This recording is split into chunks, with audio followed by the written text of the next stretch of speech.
Okay, Bismillahirrahmanirrahim. Accruals is not a new topic for you, ऐसा ही है?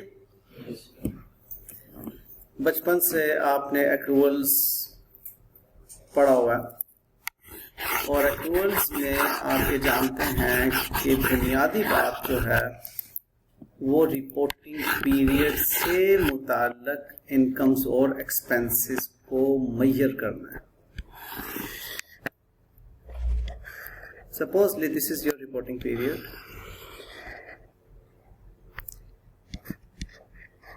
Whatever your reporting date, we may assume 31st December 20x3.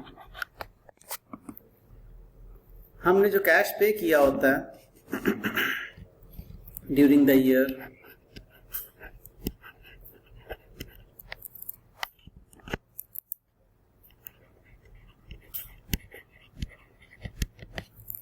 यहाँ cash जो receive किया होता है during the year,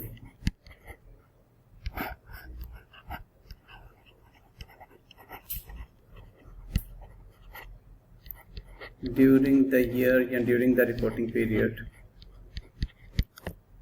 उसे हमने एडजस्ट करना होता है रिपोर्टिंग डेट पर इनकम या एक्सपेंस बनाने के लिए.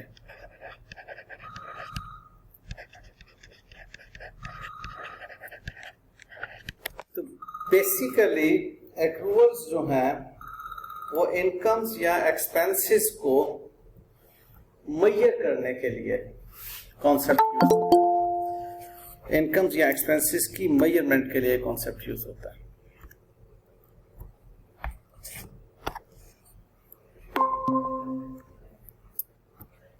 ठीक बात.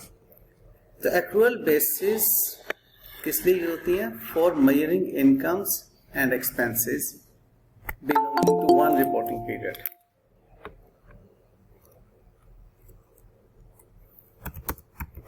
Used for measuring incomes and expenses relating to one accounting period.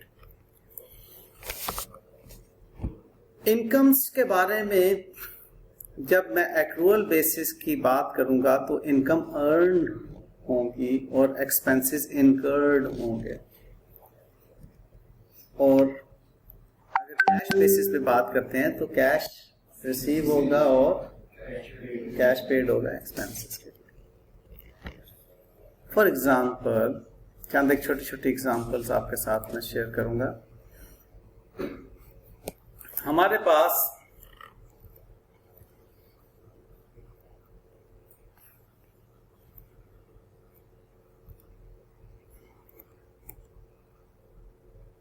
Office rent एक एग्रीड अमाउंट है with the owner of the building, 20,000 रुपये पर मंथ. यहीं पर रुककर आप मुझे बताइए आपका एक साल का एक्सपेंस कितना होगा?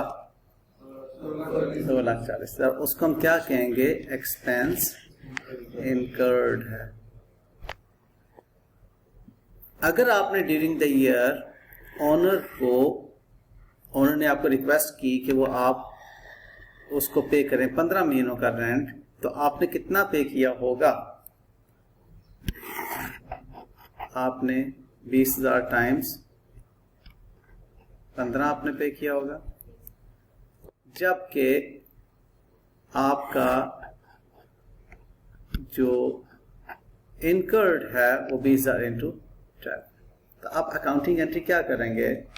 अगर आप दुरुस्त अकाउंटेंट हैं, ठीक अकाउंटिंग आपको मालूम है, तो आप कैश को तो क्रेडिट करेंगे जितना आपने कैश इनफैक्ट पे किया,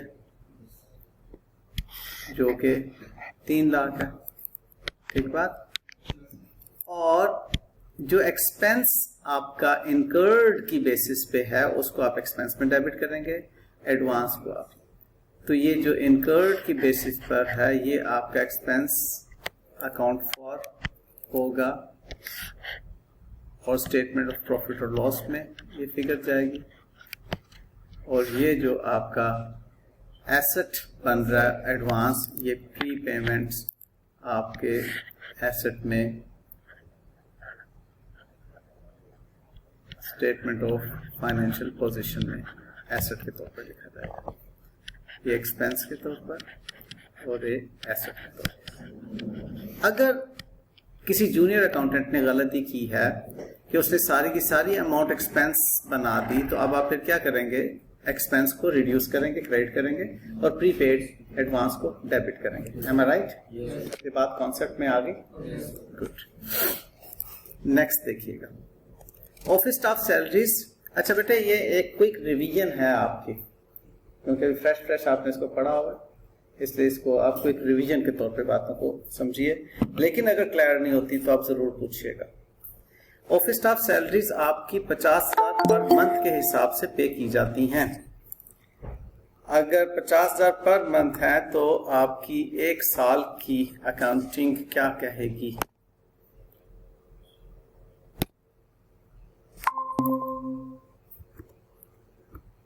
जी बेटा, अगर आपकी 50,000 पर मंथ है तो एक साल की क्या बनेगी बेटे जी?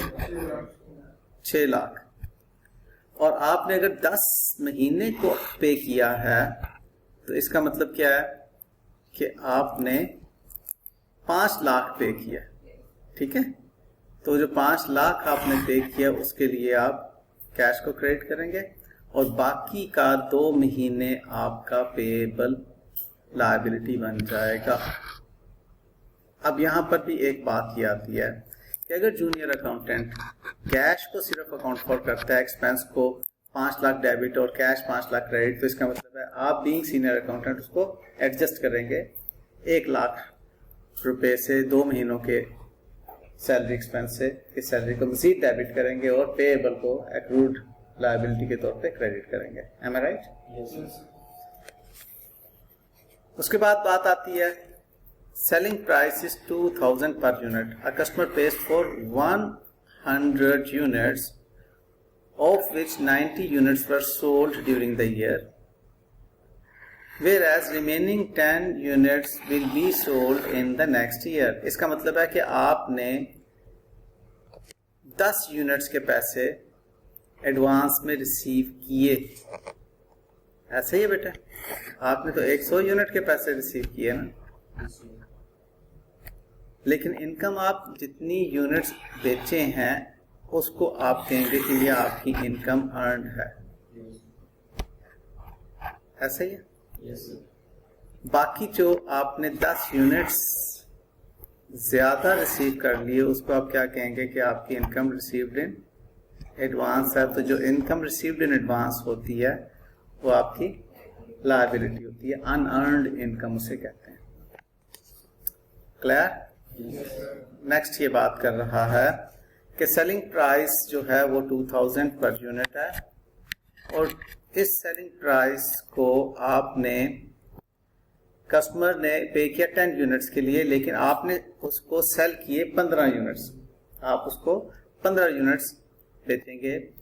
अब कस्टमर पे कर रहा है आपको 10 यूनिट्स का, तो आपने कैश रिसीव किया 10 यूनिट्स, ठीक है? 200 इंटू 10 मीन्स आपने जब सेल 15 यूनिट करने हैं तो आपने अर्न तो 15 यूनिट का कर लेना इनकम। ठीक बात?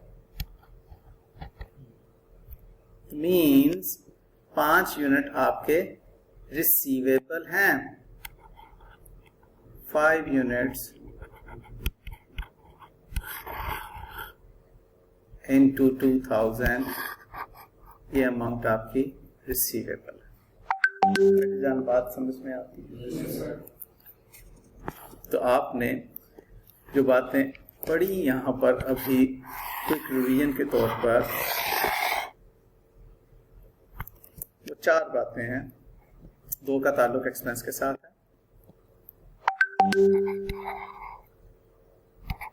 एक्रूड एक्सपेंस,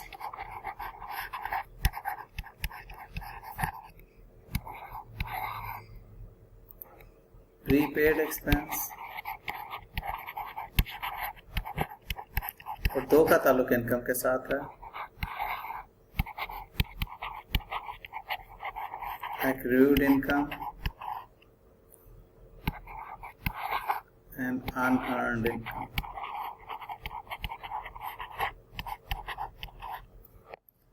जो एक्रूड एक्सपेंस हैं वो लायबिलिटी है, प्रीपेड एक्सपेंस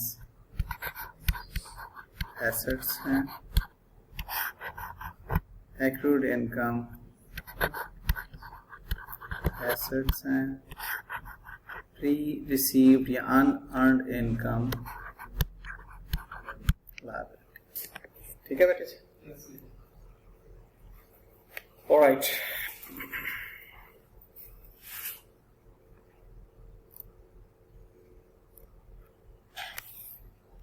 फर्दर आप ये देखिए, बल्कि मैं आपको ये एक्सरसाइज अभी इस वक्त करने के लिए कहता हूं। 5 अकाउंटिंग एंट्रीज हैं, नोटबुक पकड़िए और सॉल्व कीजिए प्लीज।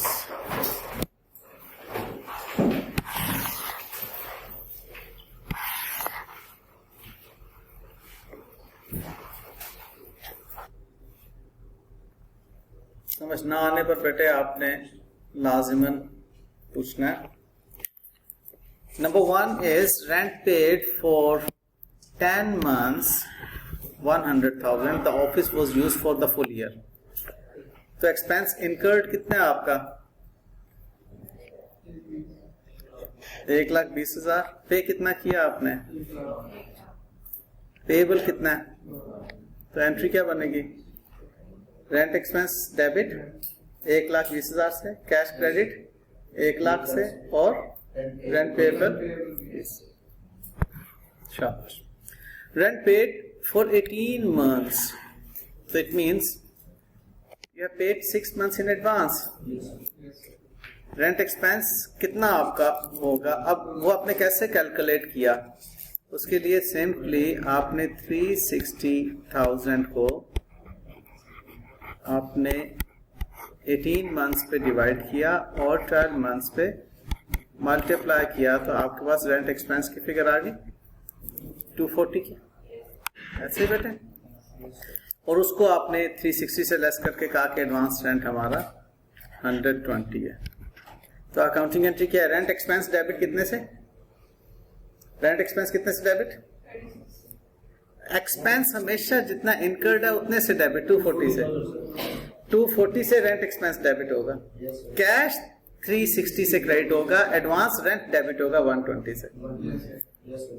नहीं समझ आई बच्चों?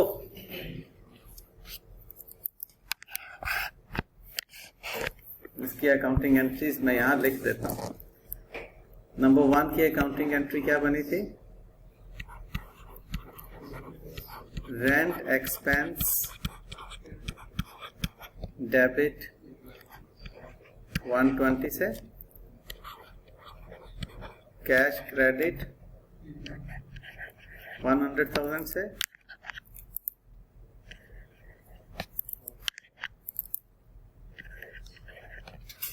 और पेएबल क्रेडिट 20। दूसरी की अकाउंटिंग एंट्री क्या बन रही है? रेंट एक्सपेंस कितने से डेबिट बेटे?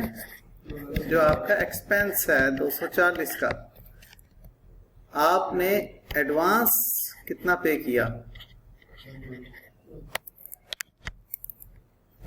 जो कि रेंट एसेट बन जाता है आपका 120। अब ये दोनों कैश पे किए ना आपने, तो आपका कैश क्रेडिट हो रहा है 360।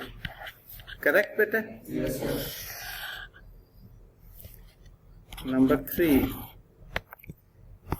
कह रहा है कि salaries paid during the year 84,000, of which 4,000 were paid in advance for the next year. तो आपका इस साल से मुताल्लिक तो 80,000 है ना, तो सैलरी एक्सपेंस डेबिट है 80,000 से, और 5,000 आपने क्या किया? 4,000 एडवांस सैलरीज डेबिट एसेट के तौर पर, और कैश आपने क्रेडिट 84। बेटे जान ये भी ठीक हो गया। Then comes repair invoice received 100,000, of which 60% was paid and the balance is outstanding. 100 में से 60% आपने पे किया, means salaries expense आपके पास हैं, repair expense आपके पास 100,000 and how much you have paid? 60,000.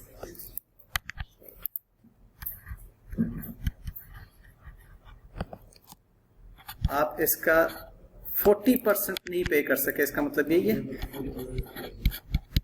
तो repair payable is 40,000. Got the point? Yes, sir. तो इसकी हम अकाउंटिंग एंट्री कर रहे हैं.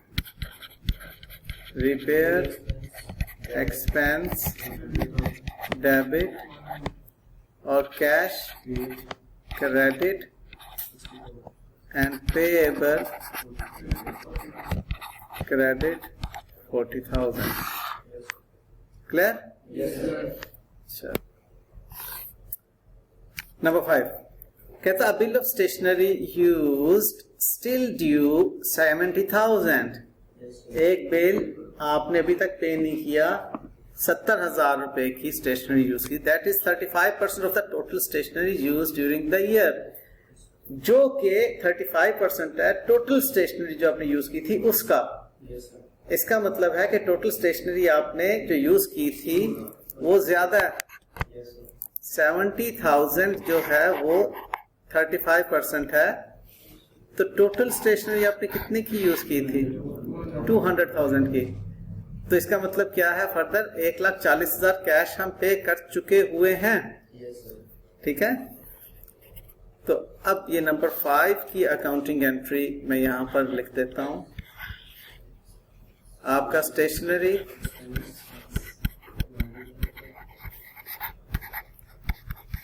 expense debit 200,000, cash that you have paid is 130,000 and the amount which is still payable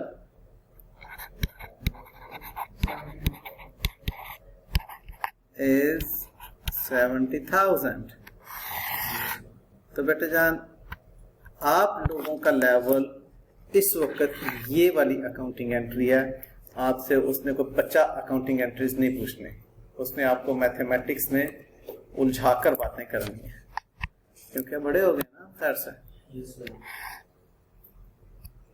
तो अपने बड़े होने को एंजॉय करना है या उस पर दुख करना है? दुख करते हुए जाएंगे? नहीं, बड़े होने को तो एंजॉय करना है ना.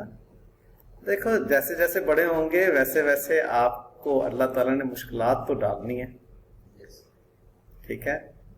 अब उन मुश्किलात को आपने फेस कर. ओके, आपकी जिंदगी के अंदर मुश्किलात तो आनी है. अल्लाह ताला क्या कहते हैं कुरान पाक में? लक़द खलक़नल इंसान फी कबद. कहते हैं कि अल्लाह ताला ने इंसान को मुशक्कत में पैदा किया. अब सीए से ज्यादा मुशक्कत क्या होगी? हैं? तो इसका मतलब सीए के जो स्टूडेंट्स हैं उनसे कुछ ज्यादा ही प्यार है अल्लाह ताला को. अल्लाह ताला ने हिसाब किताब करना तो चार्टर्ड अकाउंटेंट्स तो चाहिए होंगे. हैं? हमें बहुत बिजी होना है वहां पर उस दिन. सही बात है. हर किसी की बैलेंस शीट टैली हो रही होनी है और जनाब हमने ऑडिट कर रहे होंगे. कैसा? ओके. ले जी, अब मैं कुछ क्वेश्चंस आपके साथ डायरेक्टली शेयर कर रहा हूं और आप लोगों ने जल्दी जल्दी से इसको आंसर करना है. yes, तैयार है मेरे बच्चे? yes, A business has a year and 30th September and receives an invoice for rent 600,000 for 6 months on 31st December. What accrual or prepayment is required for the invoice in the year and accounts? अब आप आपका साल खत्म हो रहा है 30 सितंबर को, ठीक है, ये आपका साल खत्म हो रहा है 30 सितंबर को, और आपको जो इनवाइस रिसीव हुई ये 30 सितंबर, 6 मंथ्स की इनवाइस आपको रिसीव हुई है, मींस वो आपको जाके 31 दिसंबर के 3 महीने बनते हैं, यहां तक की इनवाइस रिसीव हुई है। अब जरा अगली बातें खुद ही सोचिए प्लीज। शाबाश। ये आपको जो रिसीव हुआ है वो इस पीरियड का रिसीव हुआ है, 3 महीने यहां से, ये 3 मंथ्स और ये 3 मंथ्स मिलके बनते हैं 6 मंथ्स।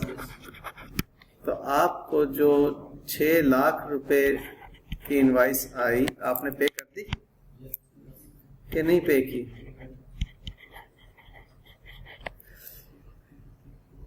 पे कर दी या नहीं? कहां पर लिखा है कि पे कर दे? रिसीव्स एन इनवाइस, इसका मतलब है नहीं पे की आपने अभी तक। इसमें ये 3 महीने आपने अभी तक पे नहीं किए। 3 मंथ्स डिवाइडेड बाय 6 मंथ्स, ये वाले 3 महीने अभी तक आपने नहीं पे किए, ये वाले 3 महीने हैं। मेरी बात को फॉलो कर रहे हो बेटे जी? फॉलो करो अगर नहीं कर रहे। ये वाले 3 महीने आपके पे नहीं हुए। अब ये वाले 3 महीने अगर आपको पे नहीं हुए तो इसका मतलब है ये 3 लाख जो है स्टिल ड्यू है।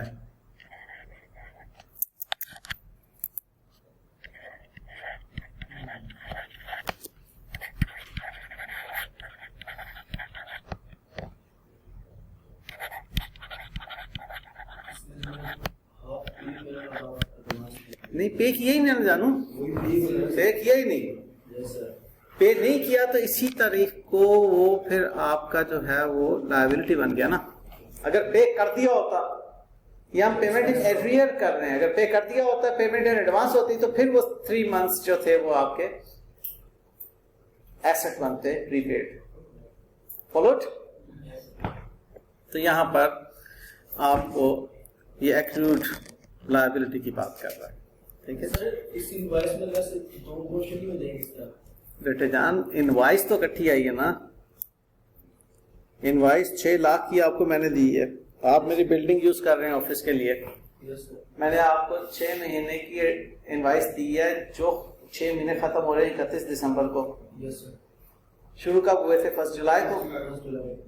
तो 1 जुलाई, पूरा जुलाई, अगस्त, सितंबर, तो इसी साल में फॉल कर रहे हैं।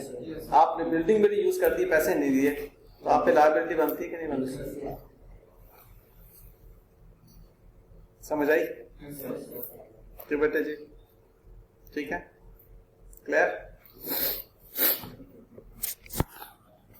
अब यहां पर कहता है during the year business paid electricity bill of 900,000 for the 3 months to November तक का आपने पे कर दिया। आपका ईयर एंड हो रहा है 30 सितंबर को, आपने अक्टूबर नवंबर 2 महीनों का एडवांस में पे कर दिया।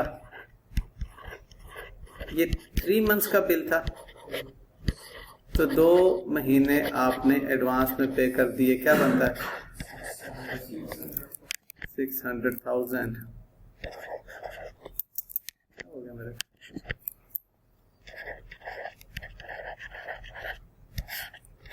ये advance.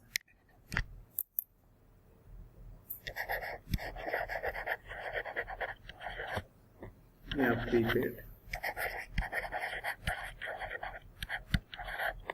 Alright? Yes, sir. Prepaid. 30. A business has a beginning utility accruals, opening accruals 50,000, ending accruals 60,000, pays for utilities 80,000. What is the amount of expense? इसको हमने इस तरीके से भी सीखा हुआ है, टी अकाउंट के जरिए से भी सीखा हुआ है और प्लस माइनस से भी सीखा हुआ है। अगर टी अकाउंट में मैं इलेक्ट्रिसिटी एक्सपेंस का अकाउंट बनाऊं, ओपनिंग ड्यू मेरे था 50, क्लोजिंग ड्यू और कैश पेड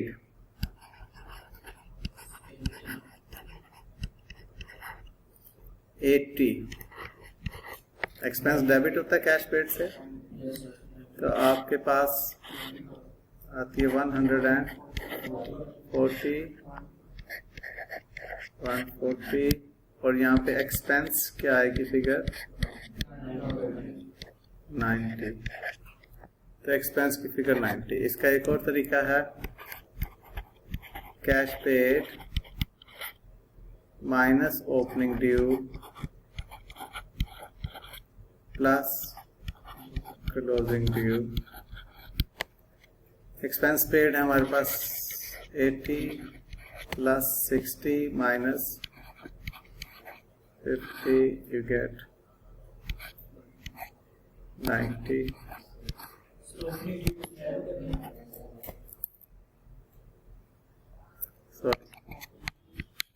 नहीं समझा से और नीचे लिखना है। ठीक है बेटा, opening due minus closing plus, मैंने फिगर्स गलत लिखी हैं। फिगर्स गलत लिखी हैं। ओपनिंग ड्यू ये और ये, अब ठीक है। ओके, उसके बाद हमारे पास क्या कहता है 1 अक्टूबर। ये यार इस तरह के काम तो मैं आपको होमवर्क के तौर पे दे सकता हूँ।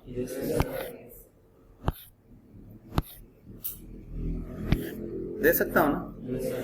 ये जो ऊपर अकाउंटिंग एंट्रीज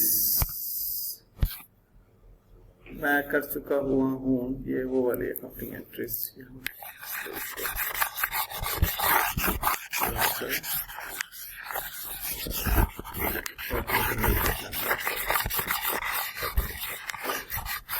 अच्छा जी, अब आप मुझे बताइए कि कितना कॉन्फिडेंस खराब हुआ है आपका, बोलो। राइट, ऊपर जो जितने भी एमसीक्यूज है तमाम आपके लिए होमवर्क है, और ये एक सिनेरियो जो है ये आपने अभी सॉल्व करना है। प्लीज इसको देखते हैं, शुरू कीजिए प्लीज। ठीक जवाब आ जाएगा कि लेजर अकाउंट बना लेंगे, वरना हम जिस फार्मूला से उसे देख रहे थे वो फार्मूला को भी आप यूज कर सकते हैं। मैं फार्मूला आपके लिए यहाँ पर लिख देता हूँ ताकि कोई मिसिंग इंफॉर्मेशन है तो आप उसके अंदर एडजस्ट कर सकते हैं। It's pretty much simple formula. Cash paid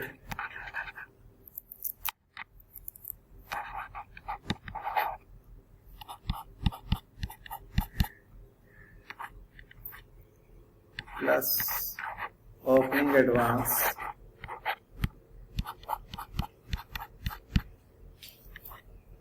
minus opening due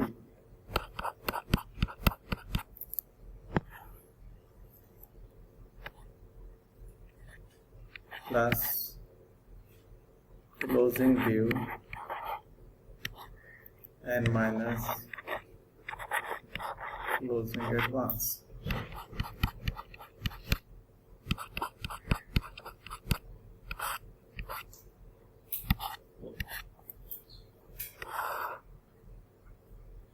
Expense for the year.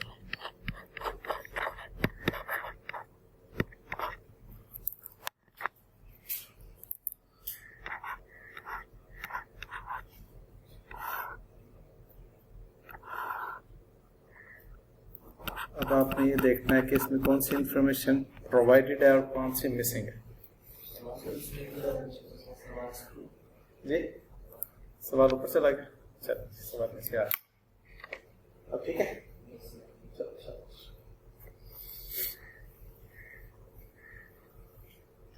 तो नहीं है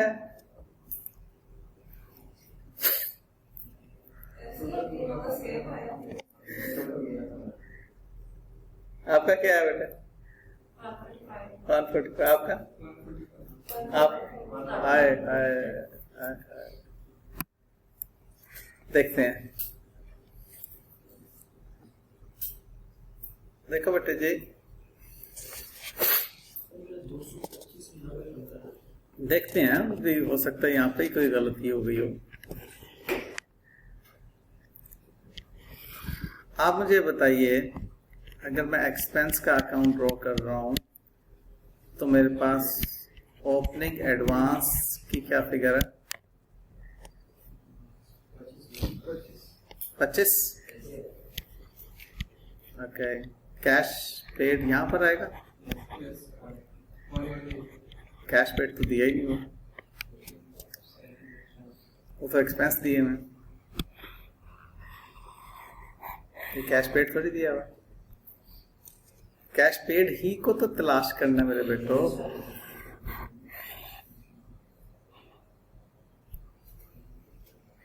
समझ गए? यही तो दिया नहीं हुआ। अब मुझे बताओ ओपनिंग ड्यू कितना है? 20। अब मुझे बताओ क्लोजिंग ड्यू कितना है? 10। अब मुझे बताओ क्लोजिंग एडवांस कितना है?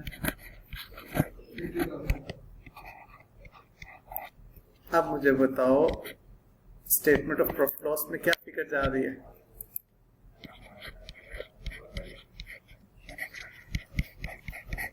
$180 ये जा रही है। इनका टोटल फरमाइए, क्या टोटल है इसका?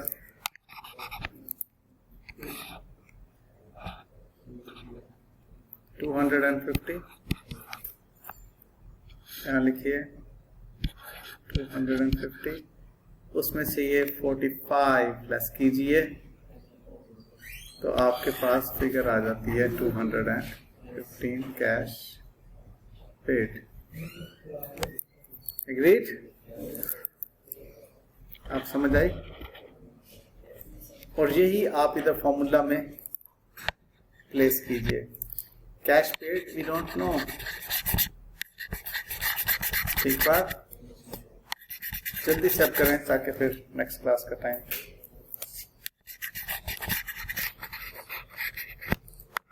हमें एक्सपेंस फॉर द ईयर बताए हुए हैं उसने 180 है।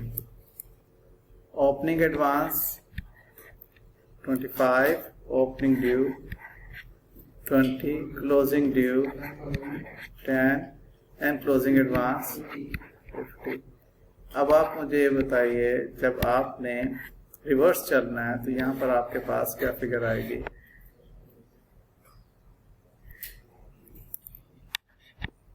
ये वर्कआउट